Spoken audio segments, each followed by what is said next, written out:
बहुत समय पहले कश्यप ऋषि की दो पत्नियां थी, विनीता और कद्रु। दोनों को संतान की चाह थी। तब कश्यप ऋषि ने विनीता और कद्रु को उनके इच्छा अनुसार 2 वर दिए। तब कद्रु ने मांगे 1000 पुत्र और विनीता ने मांगे सिर्फ 2। तब कश्यप ऋषि ने वरदान के अनुसार विनीता और कद्रु को 2 अंडे दिए।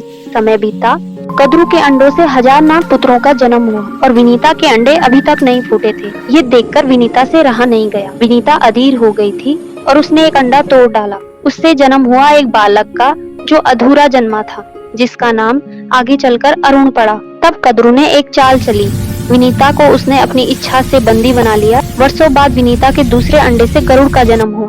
गरुड़ ने प्रतिज्ञा की कि मैं अपनी माँ को दास्ता से मुक्त कराऊंगा। तब नागों ने कहा, अगर स्वर्ग से अमृत लाकर दोगे तो ही हम तुम्हारी माँ को आजाद करेंगे। तब गरुड़ ने देवताओं से युद्ध किया और अमृत प्राप्त किया। तब वे अमृत कलश को लेकर नागों के पास पहुँचे। तब नाग सभा ने कहा, पहले अमृत रखो, फिर माँ को छोड़ेंगे। गरुड़ ने अमृत रखा। नागों की चालाकी थी कि वे चुपके से अमृत पान कर लेंगे और उसके बाद अपनी चाल में गरुड़ को फंसा लेंगे। तब नाग स्नान करने चले गए। उस समय इंद्रदेव ने चुपके से अमृत उठा लिया। नाग लौटे, अमृत गायब था। जमीन पर गिरी अमृत की कुछ बूंदें सोचकर नाग जमीन चाटने लगे और उसी क्षण उनकी जीव 2 भागों में बढ़ गई।